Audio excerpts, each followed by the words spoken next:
First of all, I want to welcome everybody to the ReelAbilities Film Festival officially. This is our second to last night. I hope many of you have spent the weekend with us. We've been here since Tuesday. Tomorrow night is closing night, and we're going to have the film Bedlam. And before that, we're having a special conversation with Judith Heumann, who is, I'd say, the protagonist in Crip Camp on Netflix. If you haven't seen that yet, that's your viewing for tomorrow morning. You could go back to Netflix as full-time once ReelAbilities is over. But tomorrow night, join us for closing night, please. I want to thank our partners, all of our partners on this festival, who make this festival possible.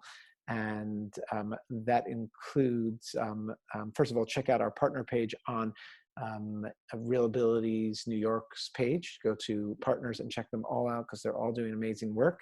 But for tonight's film, we like to connect different organizations that have been a part of this festival, and that includes BAM, National Dance Institute, Stephanie Nelson Dance Group, Ballet for All Kids, Dance NYC, Victory Dance Project, Raw Dance Works. And as you can see, we did a lot of the dance and arts programs here that are partners. Of course, I also want to mention Heidi Latsky Dance, who has been a wonderful supporter over the years. And we're really excited to have this screening here of Amy's Victory Dance. And we hope you guys all enjoyed. Now, I'm really proud. You've already met Amy Jordan, who you know well by now, and the director, Brian Thomas, who you know somewhat well by now. And I'm happy to hand things over to Lauren O'Brien, who will be moderating the conversation. Once again, if you have any questions, put them in the chat. And once the moderation period is over, we'll open it to your questions, and we could either read them out for you or have you ask them live, but put them in the chat first. Lauren, over to you. Thank you very much. Thank you so much, Isaac. And thank you so much to everyone for joining us for tonight's screening of Amy's Victory Dance. And I'm honored to introduce to you again the director of Amy's Victory Dance, an award-winning director and two-time Emmy nominee. He has worked with such icons as Michael Jackson, Liza Minnelli, and Beyonce. Brian Thomas. We'll give a wave, online applause to Brian Thomas. And I'm also honored to introduce to you the subject of tonight's film, as well as the author of Dance Because You Can. She is also the recipient of the Big Money Speakers Marketer of the Year Award and has spoken for companies that include Dexcom Pharmaceuticals, the American Diabetes Association, and Emblem Health. Amy Jordan! Yay! So I'm sure the audience has a lot of questions for both Brian and Amy, but I'm going to start out with a couple. Brian, I understand that you're an extremely accomplished dancer and choreographer. You've worked with Michael Jackson, you've worked with Pink, Beyonce. How did you transition from your career in dance and choreographer to your career making films? Wow. Can you all hear me? Everything's good? First of all, I know my glasses are reflecting, so I'm sorry about that, but I can't see without them. First of all, thank you for watching my first film. It was a little nerve-wracking. I haven't seen it in a while, so I was a little emotional with my puppy, and we were both like having a moment.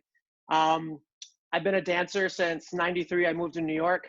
2 years later, I was touring with Michael Jackson as a backup dancer during the MTV Music Award days, and we were doing Dangerous, and I toured with him for almost 3 years doing certain gigs, which was really awesome.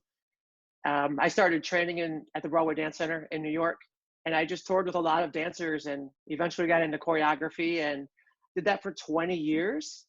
And I think after a while, it was just, as an Aries, I'm always looking for something new or something to challenge me. And I bought a Canon 7D camera. And I thought, oh, I'll just play with this. And it does movies and it does pictures. And I always like doing pictures, and I needed to pay the rent. So I'm like, oh, I'll do headshots. But then I became more infatuated with the movie part, you know, figuring out the film stuff. So then I started like, oh, I'll direct a music video. Oh, there's my sister. Hi, Karen. I'm like, you know, I'll start doing music videos. It seems like it'll be fun. And so that's what I started doing. I did a lot of music videos. Actually, I saw one of the artists, Karishma. We shot her video and it's coming out, I think, next week. Yay, Higher Love. So I've been in the commercial world for a long time, Yay. and I was just like, I need to do something different. So I started taking classes at School of Visual Arts on photography, directing, editing. I mean, I've been there for like 7 years doing all these pickup classes, and I still go because I think you're always a student when you're in this business. And I took a documentary class with Frederick Rendina. Amazing, amazing, amazing. My favorite teacher ever. And I was going to do a documentary on my Michael Jackson experience, but then I met Amy, and I'm like, holy smokes. Like, I thought I, had something, I thought I had a story until I met her. And I was like, wow, for once, it's not about me, it's about someone else. And I became infatuated with her. And I thought, I'm in this class, and like, let's make a movie. So that's kind of how I got into the documentary world. This is my first film. So it was a stretch. I'm used to music videos and pam, pam, pam and glamour and all that crazy stuff. And this was a little deeper, and it was about someone's life.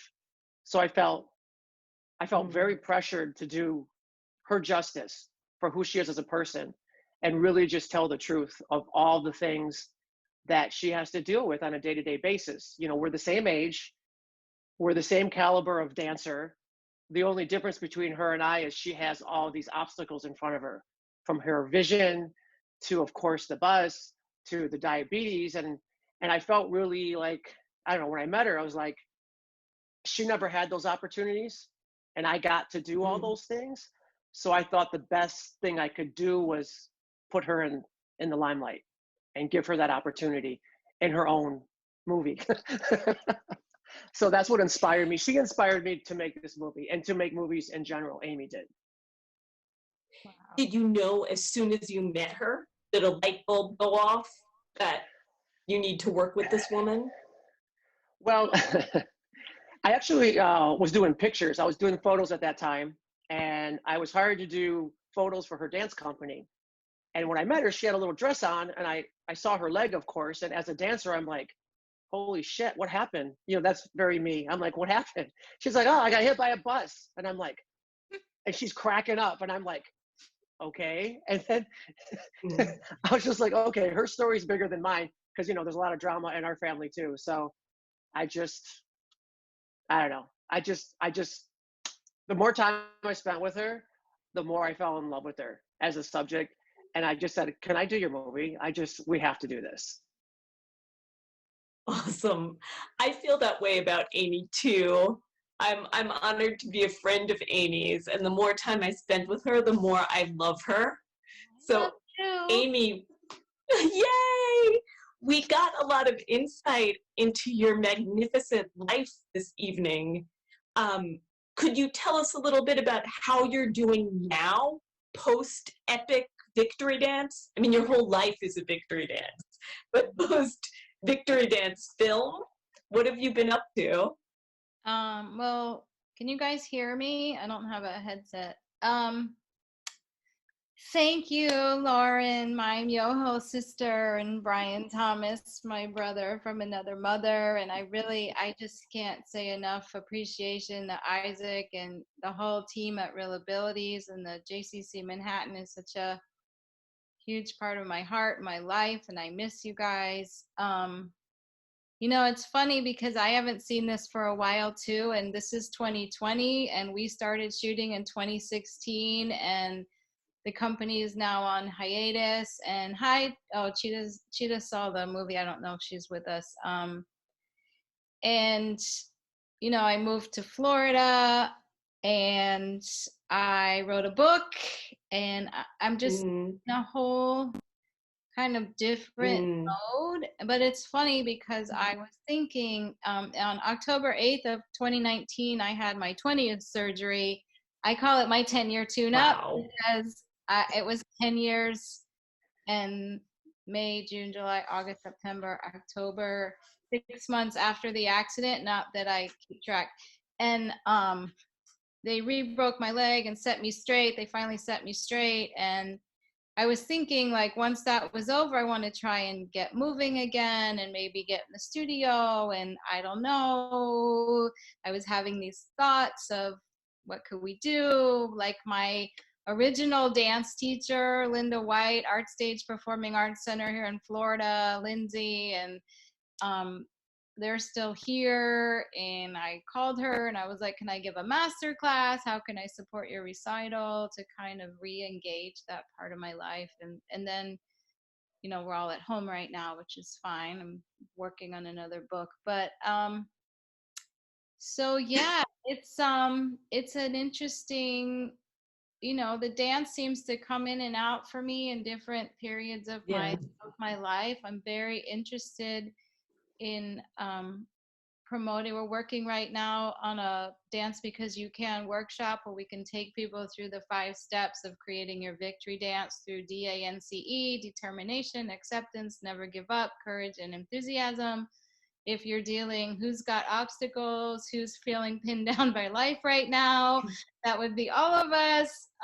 So we'll be able to virtually, you know, support you in walking through the process. Because what I found in that process of the 18 surgeries I had initially, or not, whatever it was, is that there was a lot of necessary energy on rebuilding my body, of which the JCC was a huge part.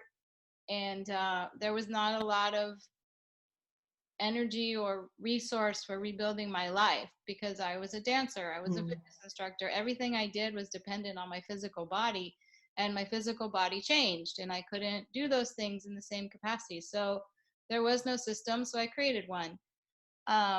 So I'm really excited to support women and, you know, be fit over 50 because I turned 50. Thank you, Mike Riz. He was in the movie for always keeping me, you know, coiffed, and my friends at Shishi for keeping me red carpet ready. So, you know, we're really excited to start the webinars and do more speaking. And, you know, for me, it's a sense of mission. Like I feel a sense of responsibility having survived to now be able to go support other people. Everybody's dealing with some kind of trauma. Like this moment in time aside, this is a collective trauma. So that's what I'm doing now, working on the Dance Because You Can. One more question for you, Amy. I know you lay out the steps for turning trauma into triumph in your book. What would you say to someone now who's at the beginning of some sort of struggle, who was just sort of hit by the metaphorical bus? You're gonna be okay. It won't be quick or easy. Like I just keep it real, but you know, literally I would take it an hour at a time, and that's working very effectively for me right now. What can I do in this hour? How can I plan my day? And you're gonna be okay, and life will probably be different, but that may not be a bad thing, you know. So we have a choice, obviously, how we respond to things. You know, I talk in the book about acceptance. Do I have to like the situations? Everybody shake their head. No, Amy. Do I get to accept it? Yes, Amy. Even right now, okay, this is a situation. How can I thus create value? How can I use this time? I'm not traveling. Everyone knows I travel crazy. So I have no excuse. I have things I need to work on and I'm at home. So so you're going to be okay, and just take it an hour at a time and handle each piece as it comes. Like I got really good at, I could only manage what was right in front of me. You know, some days it was staying alive. Some days it was taking a shower, but then it progressively got better over time. So patience, be patient and kind with yourself. And Adobe wants me to download them right now. Sorry. Yeah, patience and kindness and compassion, and email me if you need support. I'm here for you. Thank you, Amy. And I see we already have, sorry. We have some audience questions already, and I know the audience is eager to talk to Amy and Brian. So I believe Isaac is going to help us turn this over to the audience Q&A. So I know Debbie is up next, and she's going to be unmuted. Debbie Fink. Debbie, Hi, you ready to go? Debbie. Hello. Hi. I'm in the black box only because I'm in my pajamas in bed. So I love that. but I really want to say really kudos to you and the Bryans for what you have created. Such a powerful piece. And I want to hone in on the ending where you were brought. It felt somewhat like you didn't know what you were being brought into. Where the educator said, "We have a surprise for you," and you sat down, and wow, like wow, these girls of all shapes and sizes, which was so beautiful. Reflected back to you your words of wisdom. Mm. And I just would like to hear more from you in terms of how that came to be and really the impact. And so that's Debbie Fink with respectability. Amy, I'm so proud of all of you and thankful to all of you for what you've been able to do. Well, that was a funny day, and I want to thank Brian and Robin D'Anzo School of Dance in New Jersey. They're amazing. And Brian was like, "Hey, I'm going to do my dance for camera. Why don't you come? We can do a book signing." And I was like, "Okay, cool." And I got there, and he was like, "Oh, we're gonna have a master class with the kids." And I was like, "Oh, I want to watch." And they were like, "No." And they left me out with the parents, and I literally had no idea what was going on in the room, but I knew that I wasn't allowed. They were like, "This is a private rehearsal." I mean, they did such a good job of keeping me out of there, and whatever. I was chit-chatting with everyone, and we did the book signing. So what you saw was I literally had no idea I was floored. They had planned. I mean, you planned it, so you can speak to it, but you were spot on with that. It was mind blowing. I'm very infrequently speechless. Brian? She's hard to catch off guard. The kids had the book before she got there, so they read through it and picked out the favorite parts of each, the DANCE, and made that little thing up before she came in. And Robin had it all set up, and it was incredible. It was hard for me to hold the camera because I was crying on the other side of the camera because I knew she was genuinely shocked, and those little girls, I'm sure they saw themselves in her and vice versa, and she was very inspirational for all the girls. I'm going to call on Bianca Page Smith, who's now going to be unmuted for her question. Hi, everyone. Bianca! Hi, I'm so proud of you guys. Hi, BT. I have questions for you. For those of you who don't know who I am, full disclosure, I work. Same shirt.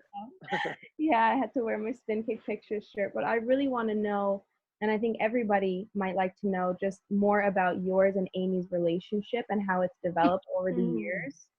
And then secondly to that, and if you forget, I'll say it again after the first one, BT, so just let me know.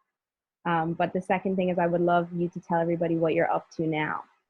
So those two things. Bianca knows me well. She knows that I can't focus on more than two things. I've been told that men can only focus on one thing at a time. That's why I keep Bianca with me. She keeps me straight and focused. So the first thing, Amy and I think from the day we met, it was like, how come I don't know you? Because we're from the same time. We dance the same way. We have the same energy. And we're both go-getter type people. We just don't sit very long, and we got to do something about it. So she's inspired me, and we talk every day, at least once or twice a day. The only person that I do that besides Amy's with my sister Karen, she's on there somewhere, and my mom and my grandma, who you saw at the end of the movie, who passed. But Amy's, I don't know, we become best friends, and she's like my sister. And there was a second question. Oh, second question. I actually remember it, what I'm working on. I'm actually, after this, I was so inspired, I started working on another documentary, and Brian Rubiano is producing that. They came to me with this concept of two ballroom dancers. One is from the Broadway circuit. She's of Asian descent. And then there's also the guy in the documentary. He dances in heels, and he's from the Martha Graham company. And they partner together and they try to break into the ballroom community where, you know, it's very political, and the guy has to lead and the girl has to follow. And in the documentary, they both wear heels and they both share lead and follow. So it's about empathy and learning how to be in the other person's shoes and let the woman lead, which we need more women in power right now. Can I get an amen? Thank you. 45, gotta go. Sorry, Amy. No. Don't want to talk no politics. So yeah, that's what I'm working on now. And that movie's going to be called Follow, Lead, Love. So you can look out for that in maybe 2 years. I believe our good friend Whitney Chapman is up next. Whitney. Hi. First of all, Yitzi, thank you so much for this festival. It's absolutely one of my favorite festivals that the JCC produces. To the director, sorry, my brain, Brian, sorry, my brain just froze. Kudos on your first documentary. And what I'd love to know is, what did you learn in this process of making your first documentary? What were the big takeaways for you? I had so many. It was really life-changing. I think the biggest thing was to just shut up and listen, because I'm a talker, as you can see, and I'm an Aries, so it's usually all about me. And Amy's my competition because it's usually always about her. So with this experience, I learned to really just shut up and tell the truth, especially with making a documentary, because I'm so used to the music video commercial world, making everything so polished. And with this, it was about telling the truth. And it was hard because editing took a long time. I went back and forth with a lot of different things. But I think that was one. And two, just spending so much time with her on a day-to-day basis, on the subway, walking up the stairs. I really wanted to show what it's like every day for her walking around New York City, and the way people judge her. And they're like, you know, move out of the way, and why is she walking so slow? And, you know, I learned empathy. And if someone's, you know, to just be more empathetic and caring, especially in New York City, where everybody's just get the hell out of the way. And knowing her story, I was very, you know, I was like defensive and like, what are you doing? Don't you know? And get out of her way. And so, but they don't know. So I think just to be nicer to people and more empathetic was the biggest thing I learned, because I was impatient walking around the city for many years. And then after No Name, it's like, you never know what their story is, or why this person is homeless, or why this person has a mental illness, or, you know, they might have some underlying thing that you don't know about. So to be more empathetic. Thank you for that question, Whitney. You're welcome. Yeah. Next up is Laura Lieberman. Laura. Hi, thank you so much. Amy and Brian, it was a beautiful movie. Thank you so much.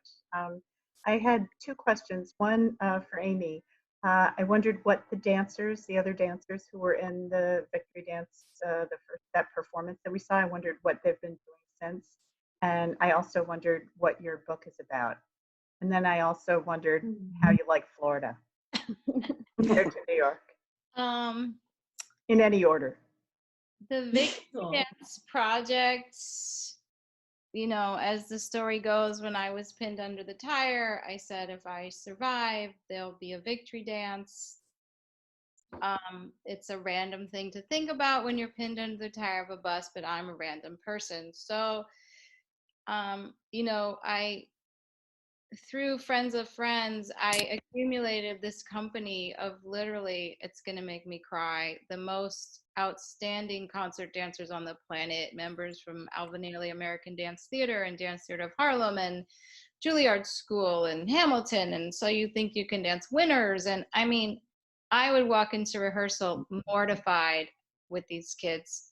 And I'm like, I've never done this before. And you guys have worked with like everybody.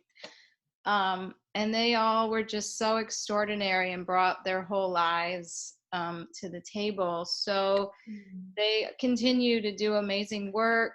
I know one of them went on to dance with Ailey too for a while. One of them went on to work choreographing and working with the Met, Porgy and Bess. One was working and teaching in India. One is dancing with Tracy Stansfield. Brian, what's her company? Synthesis. Yeah. You know, Erica Johnston is giving live ballet classes from her kitchen. Check her out on Instagram.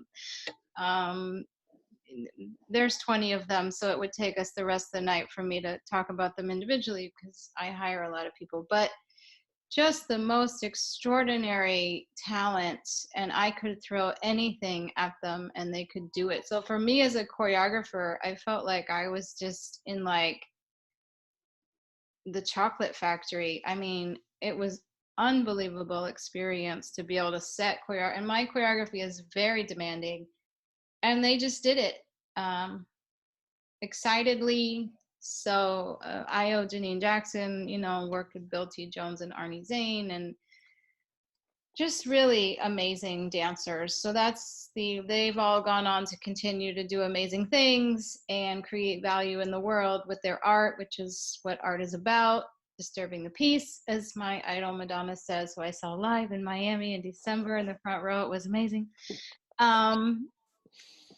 The book, Dance Because You Can, started as a project towards my speaking and turned into a full-on book about how I got through the process of these different, I wrote it in a series of vignettes: the determination, acceptance, never give up, courage, and enthusiasm.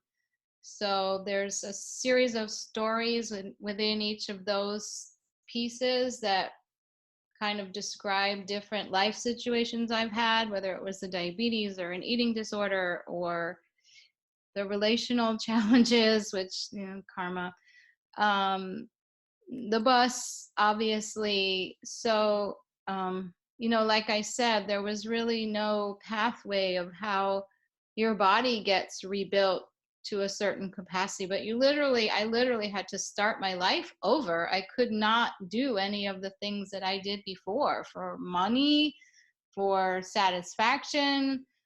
Thank you, JCC Manhattan, because I could come in there and take classes and try things and cry and leave and feel like an idiot. And you all just supported me because I'm a all or nothing. I work at 0 or 100. There's no middle way with me. So it took me many years to figure out how to navigate in this new series of body that I have.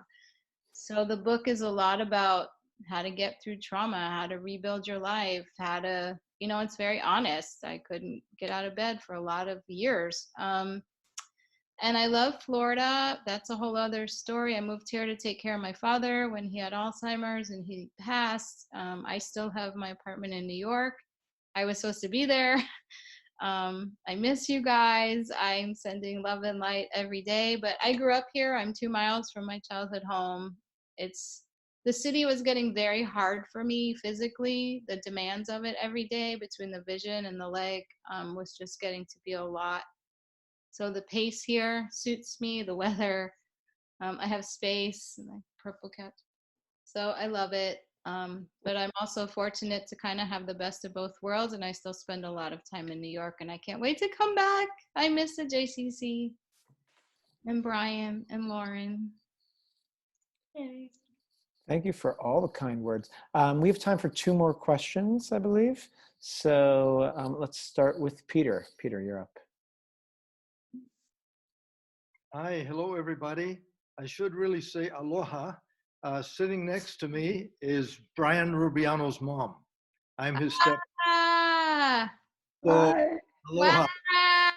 Wow. I say aloha because we just moved to Phoenix from Hawaii. Wow. We were absolutely blown away by your film. We were in tears. We got our box of Kleenex right next to us here. And we were just so inspired. And we know that thousands will be inspired, especially those that are facing adversity as you have. So in Hawaii, Amy, there's a saying, if can, if no can, how can? And we believe that you have shown the world one way to how can overcome this adversity. So thank you so much. God bless you for your efforts and for the wonderful film that you have just produced. I'm going to swing the screen around so that you can see Brian's mouth. Oh, beautiful.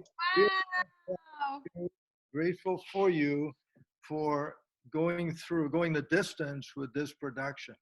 So the one question that we had for you, Amy, is where did you draw the strength from? And I guess you probably answered that question in your book, to just, find the grit to keep going day after day and even hour by hour, as you mentioned earlier. Well, thank you guys. I absolutely adore Brian Rubiano. He's a genius, and I wish I had that much energy. He inspires me every day to work harder and stay focused.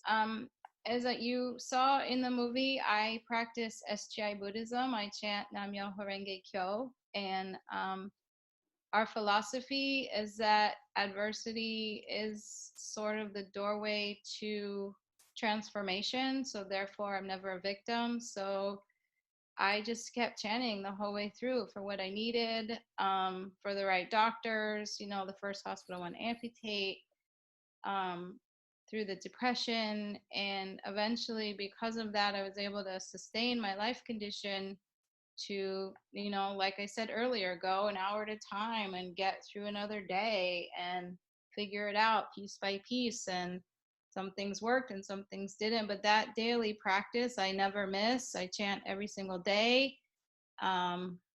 It's Soka Gakkai means value creating society, and we create value from our challenges. That's our goal, to help spread humanity. So I feel a huge responsibility to spread that ideology in my life.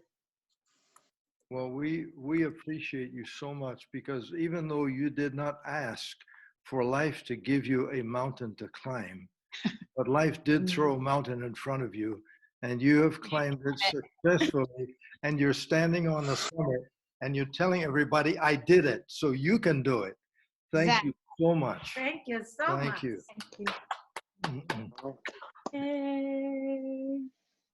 I want to give the next question over to Beth. Beth. Hi, everybody. I just wanted to give a shout out to everybody who's made this film festival possible. I've watched almost every movie, and to look for the silver lining, like Amy teaches us, the silver lining is that I got to see them all this year, because I can't watch them in New York, so thank you. Amy, it was very inspirational. You are a most inspirational woman in the, to be upfront, I'm a teacher of the visually impaired.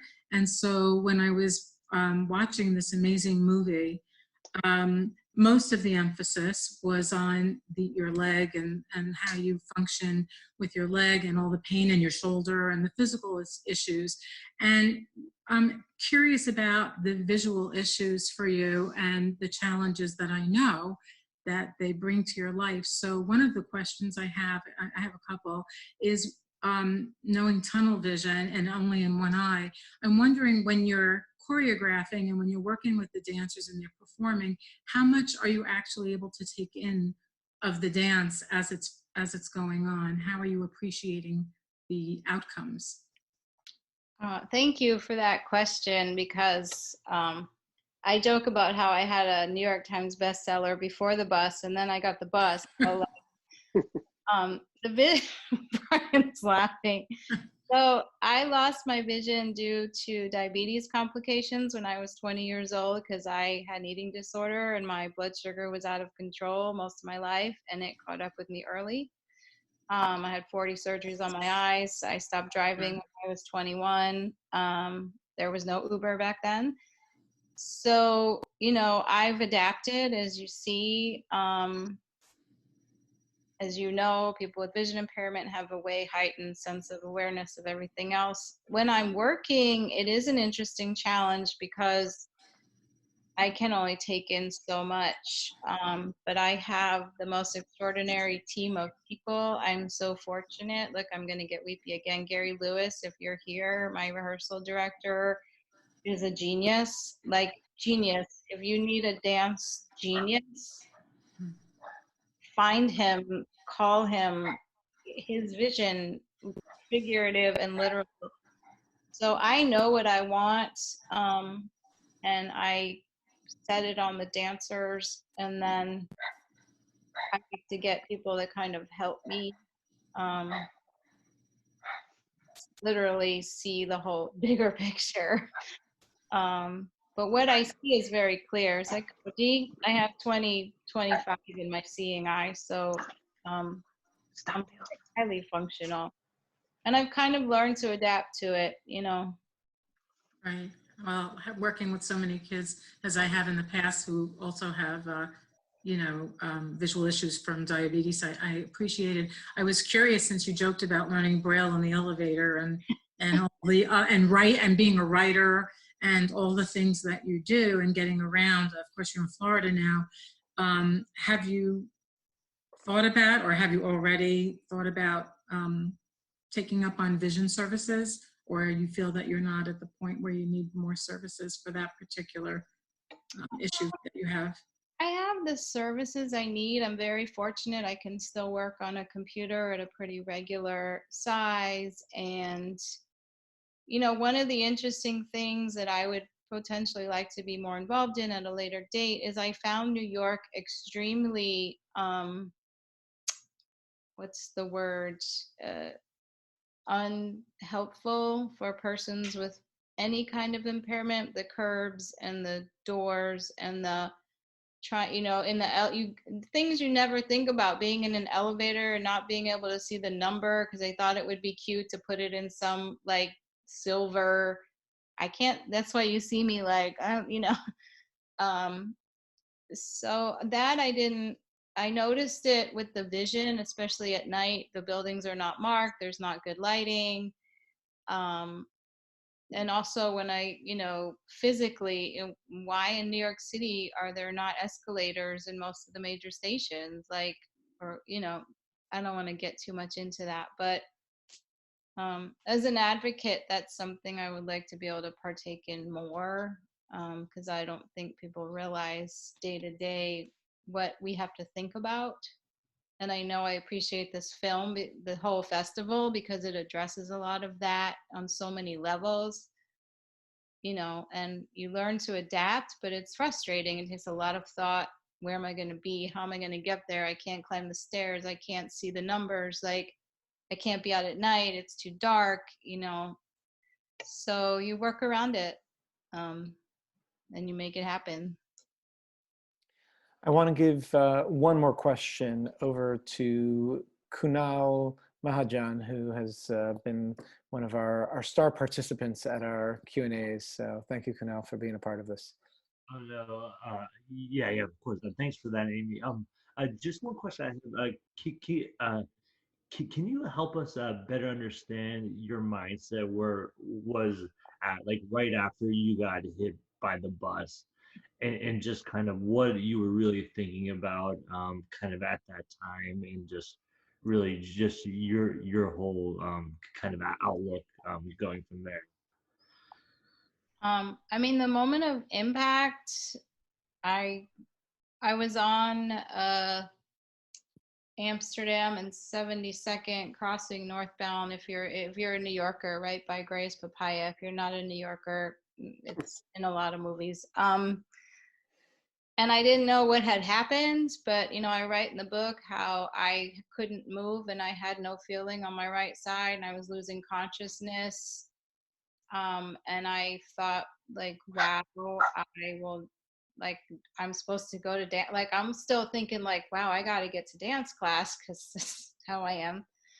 And I literally started to chant Nam Myo Horenge Kyo, which is devotion to the mystic law of cause and effect through sound. And at that moment, the paramedics came and put me in the ambulance and were like, oh, you got hit by a bus. And I was like, something in my life was like, I will do this victory dance. In SJ Buddhism, it's all about like winning and creating victory out of any circumstance. So victory is a word we hear frequently in our practice.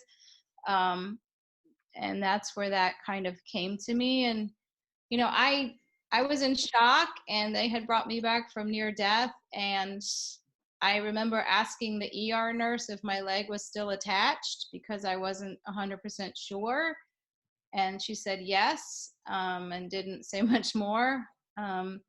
So, you know, those moments were pretty rough in those first few weeks, and it became pretty clear I had to get out of there, which I got myself transferred to Weill Cornell Medical Center burn unit. Thank you, Dr. Bessie, Dr. Spector, Dr. Lorch, may he rest in peace, Dr. Yagubzadeh, Dr. Fragaman, Dr. Hartman, Dr. Smith, there's like Dr. Ranawat.